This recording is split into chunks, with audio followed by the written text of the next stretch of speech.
Hello guys, welcome. Collective reading tayo ngayon. So, tingnan natin kung kaninong energy to. So, piliin nyo na lamang pwedeng energy mo masagap natin dito or energy ng person mo. Okay, so piliin nyo lamang. Ayan. Start na tayo. Give me the message. Kaninong energy to?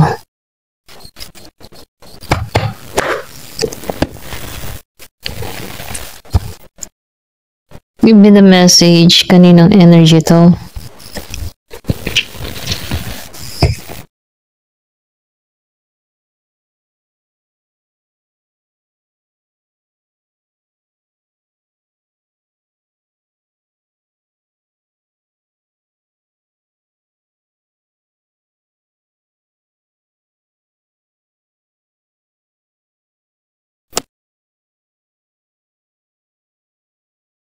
Meron ako nakikita ditong Aquarius.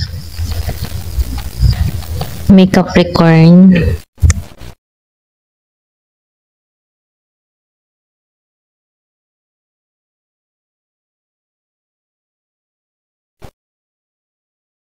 Okay. So, nakikitaan ko dito na yung iba sa inyo nagiging matagumpay. Ito lang yung nakikita ko na meron ditong tao nagiging maayos, nagiging matagumpay, okay? Kumbaga may direction siya ngayon, okay?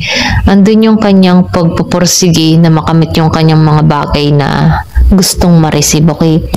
So, nakikitaan ko dito, ginagabayan tong tao na ito, okay? Ito lang yung nakikita ko. Pwede rin sabihin na hindi ito nawawalan ng pag-asa dito, okay? So, nakikitaan ko dito na disiplinado to. Ito lang na-feel ko, no? Yung iba na sa ibang bansa. Pero nakikitaan ko rin dito, itong tao na ito nakaranas din to ng pagdurusa, betrayal. Okay, ito lang nakikita ko dito. Pero ganun pa man, ano,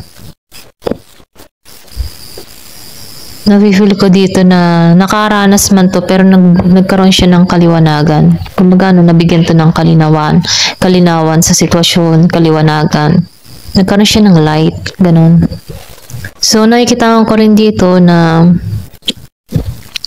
marami tong pinagdaanan dito. May pagluha din tong tao na to. Ito lang nakikita ko. Kumbaga, alam mo yung tipo na once na natingin siya sa salamin, okay, nakikita niyo yung sarili niya na ang laki ng pinagbago, nangayaya at pumayat. Or pwede rin sabihin na doon niya napagtanto na kailangan na ng pagbabago, no? Once na nakikita niya yung kalungkutan sa itsura niya, okay, pag humaharap siya sa salamin. Pwedeng nagkaroon din to ng awa sa sarili niya, no? Na kung saan nalampasan niya to. Ito lang nafe-feel ko, no? So, nakikitaan ko rin dito, no? Nasisense ko dito na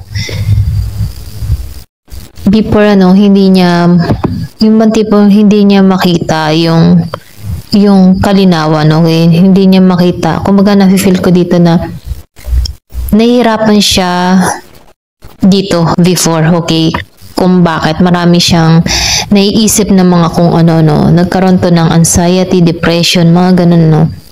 Na kung saan, ano, maybe meron ditong nagpayo sa tao na to kung bakit unti-unti siyang nagiging malino na sa kanya ang lahat, okay?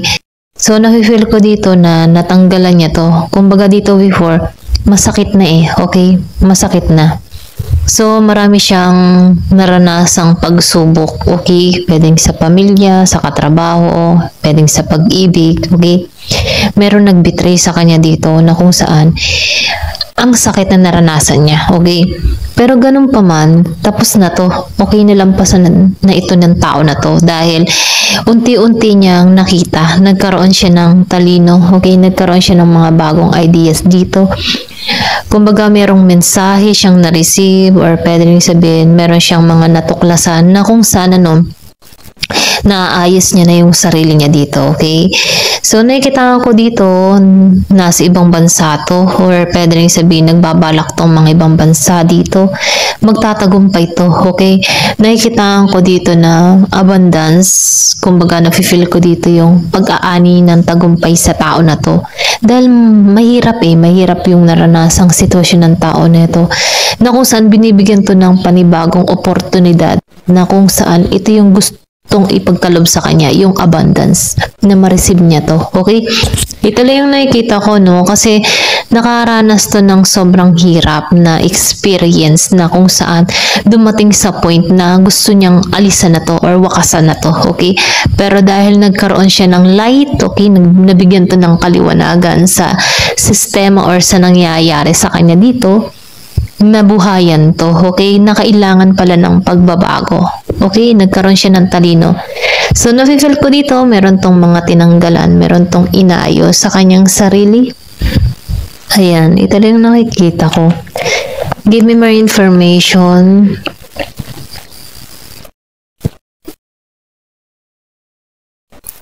So, nakikita ko rin dito, no, nakaranas to ng failure. Kumbaga, nagkaroon siya ng disaster dito. May time din na dumating din sa point ng tao nito na bakit hinihila ako sa nakaraan, ano? Kumbaga, ito yung nagpapadelay sa kanya kung bakit nai-stuck siya. So, nakikitaan ko dito, siya na rin mismo yung tumulong sa sarili niya dito para tanggalan to, ikat ito, okay? Kumbaga, nakikitaan ko dito, na-recognize niya, okay? Nalaman niya yung mga red flag dito na kailangan na itong tanggalan, okay? Kumbaga, nafe-feel ko dito na nagkaroon to ng talino, okay? Sa sitwasyon na kinakaharap niya dito, kung ano man yung mga suliranin na dumating sa buhay ng tao na ito na sobrang bigat. Nahanap niya to ng kalayaan, ano. Kumaga naging siyang malaya dito. Okay? So, nakikita ko dito, naging bango to sa kanya. Okay, itong experience na to, no. Kumbaga nakikita ko dito na meron ditong nasaktan, ano. Yung iba sa inyo nagkaroon ng separation, betrayal, okay? Na kung saan, ano, dumating sa point na nabalisa ka dito, hindi ka makatulog. Kumbaga, bangungot ito sa'yo. Itong experience na to. Ito lang nakikita ko, no? Kumbaga, tumatak to sa'yo. Yung iba sa inyo, na-trauma pa nga dito. Okay? Give me more information. Ano pa yung mensahe?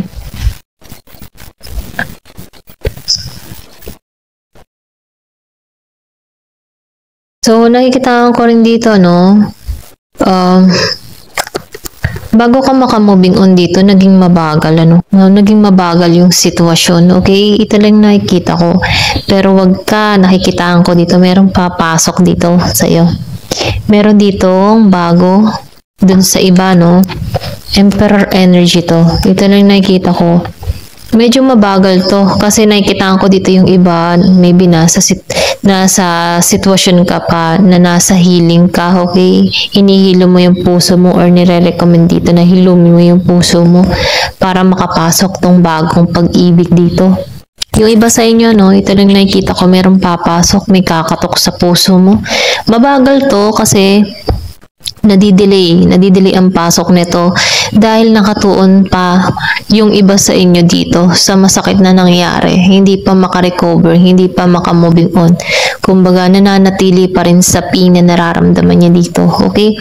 So, minumungkahi dito, no, kailangan maghilom to, itong puso mo, nang sa ganun, no, makapasok tong bagong magmamahal, no. So, emperor to, pwedeng sabing stable ng buhay ng tao nito. May authority to, naninindigan to. Kumbaga, nakikitaan ko dito, kulang na lang dito sa tao nito ay yung babae or lalaki magmamahal sa kanya dito, okay? So, nagsa-search to para sa kanyang sarili. So, nakikitaan ko dito, ito yung parating, matatagpuan ka ng tao nito or pwede rin sabihin matagpuan mo to, okay? Sa hindi inaasahan. So, nafe-feel ko dito na kailangan ng healing sa'yo. Okay? Kung sino man to. Okay? Dito sa tao na to. Kailangan ng healing.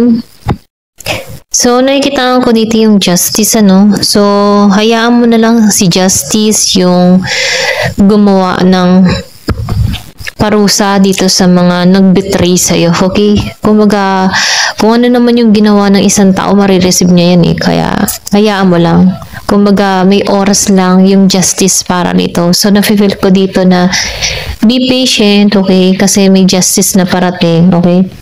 So, ang justice din dito para sa'yo ay maging masaya yung love story mo, okay? Ito lang yung nakikita ko, no? So, nakikitaan ko dito yung Three of Fire reverse. So, na-feel ko dito na medyo mabagal ang pagkilos ng tao na to, no? So, minumungkahi dito, maghihilo man, no? Kasi medyo mabagal. Hindi mo to kilala. Iba sa inyo. So, nakikitaan ko dito, ito yung tipo ng tao na pa-travel-travel, or pwede rin sabing ibang lahi to, or pwede rin nakatira sa ibang bansa, okay? Ito lang yung nakikita ko, may kaibahan sa inyong dalawa. So, nakikitaan ko dito na siya yung tipo ng tao na pa-travel-travel kung saan-saan nakakapunta, okay? So, nakikitaan ko dito, hindi pa matagumpay ang yung bang tipo, hindi pa matagumpay yung love story ng tao na to. Kasi may hinahanap to eh. Nagsisearch tong tao na to kung sino yung para sa kanya dito, okay?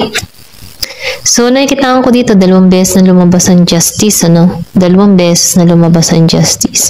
So, nakikitaan ko dito na huwag ka mag-alala, kinat ka sa masakit na pangyayari, ano? Kinat ka sa mga masasakit na naranasan mo, sa mga betrayal, maging sa kaibigan, sa mga nagbigay ng pasakit sa'yo. Tinanggal to, kumbaga unti-unti mong nakita yung kabuuan or yung katauhan ng mga taong ito, okay?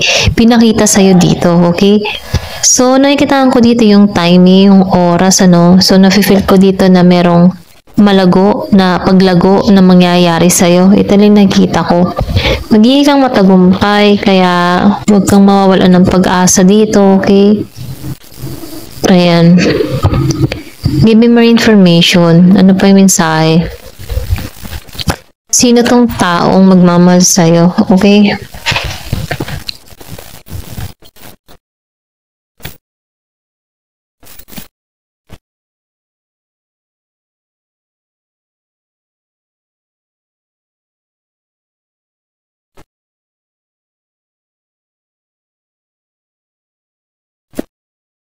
So, nakikita ko dito, no?